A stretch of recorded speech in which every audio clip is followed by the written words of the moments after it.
anything that involves a racket is going to increase your lifespan when you start playing it regularly because of the brain connections that you're making and the pathways that you're building. Well, it keeps you sharp. Right. I know that. I mean, I know sometimes I'm delayed. Heck, who can remember stuff as much as I got clogged in my Well, head. you have a lot more to remember than a lot of us. It's, but I just, somehow on a tennis court, I'm different. I just change immediately. It's just like, not 25, but I feel younger. I feel young. I do feel young. Walking out onto the court. Yes. Hey everyone, welcome back for another episode of At Home with Emily, a podcast about creating a life you love. We are on part 2 of living life to the fullest, and you can probably tell by the smile on my face, I absolutely love our guest who we have today with us, and I know so many of you do too. Coach Jean Larrick, a tennis legend, not only in the USTA Hall of Fame, you're in the Missouri Sports Hall of Fame. I could just fill the whole podcast listing halls of fame and the over 200 tennis titles that you have. So she's been around a little while. And I mean, at this point, you've coached multiple generations, same family. I mean, parents, kids, probably grandkids. I'm on 4 generations. Okay, 4. In a little while, probably a little while on that. And I've been with the Springfield Parks and Recreation since 1980. And so that's quite a while. And, I mean, I taught lessons before that. I used to have my own tennis court. So, I don't even know when I started. Well, it's become so ingrained in you that no one would think of Jean without thinking of the word coach, and no one would think of Coach Jean without thinking of tennis. And so the reason that I wanted you to come on today is because we've been talking about long life, and there's a study out in Copenhagen where they followed 9,000 almost seniors for 25 years, and they took data about the types of activities that they played. And in the tennis community, this has surprised no one, but I think in the larger community, it's been shocking to find that tennis can increase your lifespan by up to 10 years. I mean, we're talking a decade. And you are not shy about sharing your age. You will be 82 here shortly. Right. And you're not playing just for fun. You're still teaching. And by the way, Coach Jean coaches me. You coach my kids. You coach every single day. You're whipping around in your convertible to the tennis courts. I teach every day, but I don't teach 10 hours a day. I don't do that. I used to do just nonstop amount. And even was, I'm a retired educator. So that was my first job. Mm-hmm. And then I had 2 jobs with tennis. And it lasted quite a while. I worked with the National USTA office for several years. And I worked for, Missouri Valley, but I was what they called a national verifier. And you put everybody in categories like leagues or across the nation. And I'd go to Hawaii, I'd go to California, and then I dealt with all the leagues across the nation because I was one of the first that was in the beginning of these national leagues. And I was chosen to be one of the verifiers in the United States. And it is difficult. It was pretty hard, but you begin to realize where people fit. Yes. Whether they're, age group, you can put them in an age tennis group. level wise. You can put them in a certain 3-0 league, 3-5, 4-5 on up.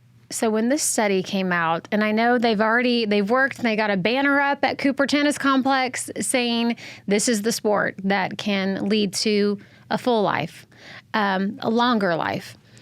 When you heard that study, did that surprise you that many years? I mean, here you are almost 82 and you are still could beat me in tennis at any point in time. Not that that would be hard, but even some of the better players. Did that surprise you, that number? No. Not at all. Not at all. I've always thought it's a very elegant sport. It's difficult. It doesn't have to be, but it is hard. I mean, it takes some development and takes a while. It takes... It's a mental thing, too. It's very mental. Probably, I don't know what the percentage is. What, 80%? It's high percentage. Yes. It's a high percentage. I would say 85 and above. Mm-hmm. And being in shape, of course, I work out about every day if I'm not down and out in Beverly Hills or something like that. Yes. Or once in a while you get work. But I'm pretty good in shape. I'm way above. And most people my age still play tennis or around tennis. Mm-hmm. I mean, I don't run all over the court. I'm teaching kids. But, I still play. I quit playing competitive when the COVID came in because I was getting ready to go to a national championship in Kentucky, and they canceled it. And, I was, 79, 78, somewhere in there. And I just kind of stopped. I'm not going to run all over the country. I've played all over, so anyway. But you did recently add another sport to your repertoire. Well, I've added pickleball. It just kind of goes along with the territory. And again, it's a difficult sport. I mean, everybody thinks it's real simple. You probably can hit a ball immediately. Tennis is sometimes like that, sometimes not. But it's still difficult. Well, the research is showing anything with that level of hand-eye coordination, anything that involves a racket, is going to increase your lifespan when you start playing it regularly because of the brain connections that you're making and the pathways that you're building. Well, it keeps you sharp. Right. I know that. I mean, I know... Sometimes I'm delayed, heck, who can remember stuff as much as I got clogged in my Well, head. you have a lot more to remember than a lot of us. It's, but I just, somehow on a tennis court, I'm different. I just change immediately. It's just like, not 25, but I feel younger. I feel young. I do feel young. Walking out onto the court. Yes. What do you think that is? I think it's because I'm used to that environment, being around and seeing all ages. And really what lit me up is when I was down at a national tournament in Houston, Texas. I think I was playing, 35 and over.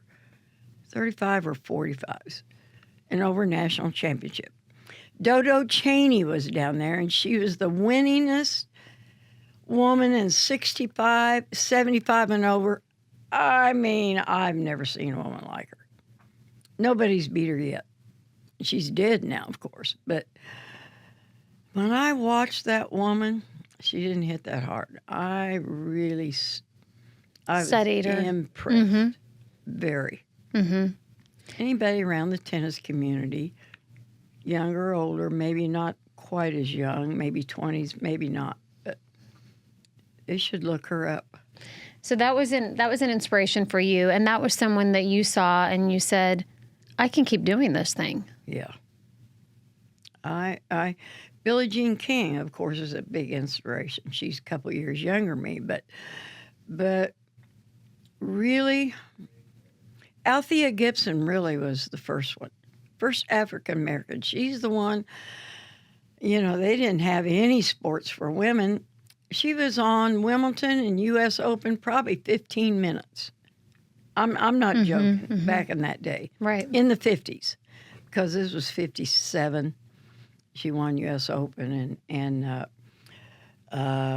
Wimbledon. And she was a beautiful player, tall. She was an inspiration also to me. You have something on your social media profile, and I don't have it memorized, but it says something to the effect of It's a little about me section, right? Where people say, I'm a wife, I'm a mom, whatever the case is. I do this, I do that. And yours says something to the effect of, I play tennis. It's a game that has brought me through many things in life. Something to that effect. Well, it helped me in everything. I was raising a son. When you're kind of alone and you're raising a son by yourself, I mean, I'm not saying that that was good or bad or hard, but it is hard.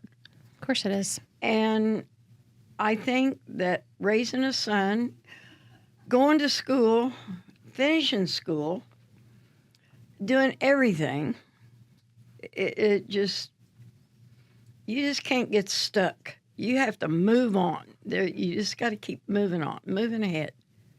If you don't, am I answering your question? Or? Well, what is it about tennis that helped you through those times? Well, you just don't get down. I'm not a person that gets down. I guess if you were a chronic depressor, you couldn't help that. But, I mean, if I just move on. I had a wonderful junior high educator, teacher, and also my tennis pro that were very inspiring to me. Of course, my mother was my biggest influence. But you have to have somebody. You can't do something like this alone. It's always continuing. Always somebody is inspiring you. I get inspired by my tennis players. I don't care what level. It's not about being the best tennis player. It's about taking the interest and getting their interest, because I'm good at that. Getting them in there and moving them on. And I still have big classes, and I really take an interest in them. I know I'm beyond tennis. Right. And I like that. I like that more. Do you think that there is something to that, though? It's, we've talked about the game itself, what the game itself does for your mind and your body, but there is the social side. You're not going to go out and play tennis by yourself very often. You've got to have somebody to play with, right? You have to have somebody to play with, and you'll find it's not snobbery or anything, but it's about anybody that continues growth in the game, no matter what game it is, that you got to have somebody hit with that is in somewhere where you're level, mm-hmm. and you can bring it out, bring that game But out. you get to know people. And what struck me, so I took your beginner class, knowing nothing, walking out there with very little ability. But I felt like you cared about all of us who were there, number one. I knew that I could learn a lot from you. But what struck me about those classes in particular is being a community place like Cooper, we have all walks of life. You never know who's going to walk in to your class. You really don't. Well, that's the hard part. Most people want to take somebody that's already been hit, and that is really most difficult. Every pro finds their niche in tennis. And my niche was always kind of starters. I never know. Community development that's where I fit. Community development instead of just high caliber. Now I've finished people. I've just finished a gal she's freshman in college now, and she did well. She did. It took her a while to connect, but I want to tell you, Annie, this gal was a pleasure to work with. And it takes 6-8 years. I mean, started her in grade school, and mm-hmm. she did well, fifth in state and singles, and I think sixth in doubles. And that's quite an accomplishment. She won every award there was. And I know her parents. I just know. Right. Grandparents. Yes. And what is that feeling like for you to see someone come into something new, like a new sport, whether it be a kid or an adult, and develop that love and passion and be able to share that with them? Well, it's exciting. I had a new student yesterday that was in this class that I help. In fact, you were in the class. And another gal, Lacey, is new. I had her son last night. Yeah. And cute little redheaded kid, Braxton. Well, anyway, I enjoy that. So it's fun. You never know what you're going to have.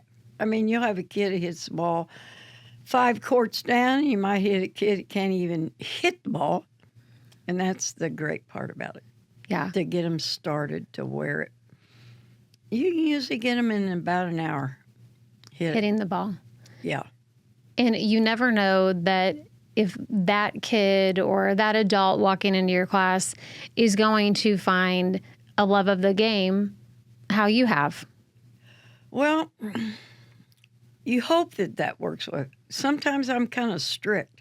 I'm kind of, oh, where'd that shot come from? I don't know. Where'd you get that, Karen? I've never seen one like that before. But let's try it. You're always trying ways. Somewhere a word will fit with somebody. May not be with you, but it may be with this other person. And if they're in that class, they're in there for a reason. And that's where I was born teacher. Mm-hmm. Born teacher, not necessarily tennis, but I'm very fortunate because I'll tell you what, my tennis pro, he was not always kind, but man, I listened to him. Sometimes I was just like, huh? What is he talking about? Oh, yeah.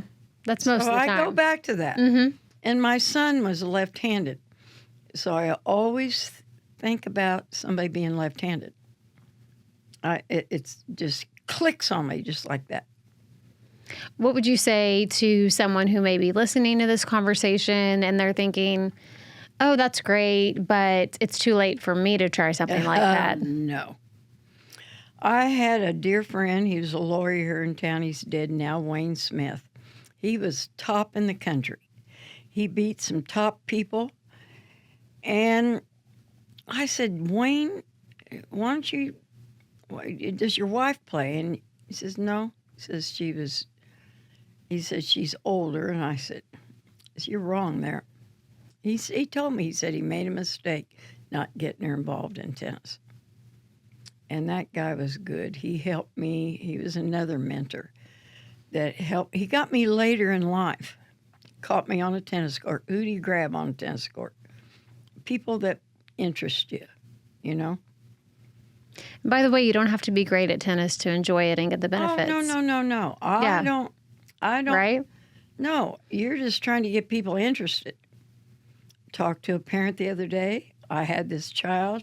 I called this child my right-hand man. He always helped me with carts. He was always so kind, just the sweetest boy. He's in high school now. And he went into gymnastics. I talked to his mother, had breakfast with her a couple weeks ago. And I said, well, the key here, I said, he won't be tumbling or gymnastics in later years. We said, he wants to come back to tennis. I said, that's the key.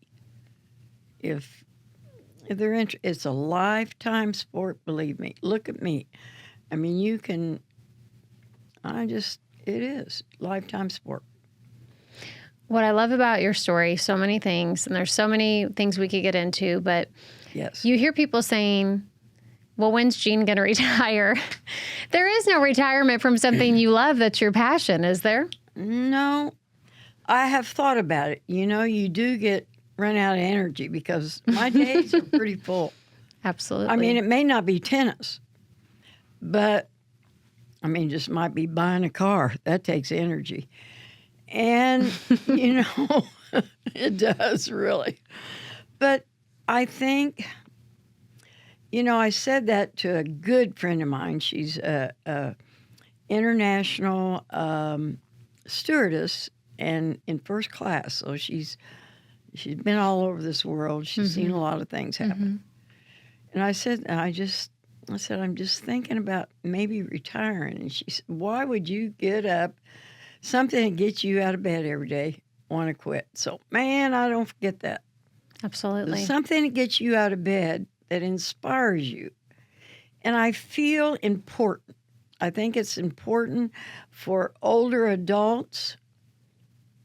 I mean, I could tell you a lifetime of stories. There's so many. But that's a big one to me. And here I am. I'll probably just die on the tennis court. Who knows? At least another decade you're going to have, because we know that tennis gives you a good 10 extra years. It does. I love it all. I love all of it, especially the children. They are challenging. Yeah. Very challenging. Oh, yeah.